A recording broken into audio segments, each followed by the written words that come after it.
வணக்கம் நண்பர்களே, இது உங்கள் பணத்தை மிச்சப்படுத்துவதும் ஆப்ரலாட் தமிழ் சேனல். இன்னைக்கு ஜூன் மாதம் 2ஆம் தேதி செவ்வாய்க்கிழமை பூ மார்க்கெட்டில் மல்லிகைப்பூட விலை உயர தொடங்கி இருக்குங்க. கூடவே கனகாம்பரம், முல்லை, சாமந்தி, ரோஜா பூக்களோட விலையுமே இன்னைக்கு விலை அதிகமாயிருச்சு. நீங்கள் இன்னைக்கு வியாபாரத்துக்கோ அலங்காரத்துக்கோ சாமிக்கோ பூஜைக்கோ பூக்கள் வாங்க போகிறீங்கன்னா செலவு கொஞ்சம் அதிகமாக இருக்க போகுது. அதுக்கு தகுந்த மாதிரி உங்கள் பட்ஜெட்டை இன்னைக்கு நீங்கள் பிளான் பண்ணிக்கோங்க. இன்னைக்கு மல்லிகைப்பூ 1 கிலோ 400 ரூபாயா விலை உயர்ந்திருக்கு. முல்லைப்பூ 1 கிலோ 350 ரூபாய்க்கு விற்பனை ஆகிட்டு இருக்கு. கனகாம்பரம் 1 கிலோ 400 ரூபாய்க்கு விற்பனை ஆகிட்டு இருக்கு. சாமந்தி பூ 1 கிலோ 160 ரூபாய்க்கு விற்பனை ஆகுது.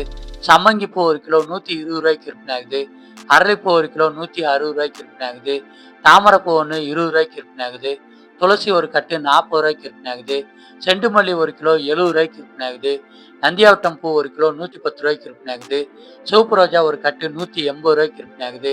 பட்டன் ரோஸ் 1 கிலோ 150 ரூபாய்க்கு விற்பனை ஆகுது. ஜாதி மல்லி 1 கிலோ 400 ரூபாய்க்கு விற்பனை ஆகுது. கோழிக்கொண்டை பூ 1 கிலோ 40 ரூபாய்க்கு இன்னைக்கு விற்பனை ஆகிட்டு இருக்குங்க. மறிக்கொழுந்து 1 கிலோ இன்னைக்கு 50 ரூபாய்க்கு விற்பனை ஆகிட்டு இருக்கு. பூக்களோட விலைகள் எல்லாமே நேற்று இருந்ததை விட கிலோவுக்கு 50 ரூபா முதல் 100 ரூபாய் வரைக்குமே விலை ஏற தொடங்கி இருக்கு. அடுத்து மூர்த்த நாட்கள் வர்றதுனால இந்த விலையேற்றம் இருக்குது. நீங்க பூக்களை வியாபாரத்துக்கும் கடைக்கும் வாங்குறீங்கன்னா லாரியிலிருந்து இல்லை வண்டி வாகனத்திலிருந்து மொத்தமாக மூட்டையாக வாங்கிட்டீங்கன்னா அது ரொம்பவுமே விலை குறைவுங்க. அதுதான் லாபம்.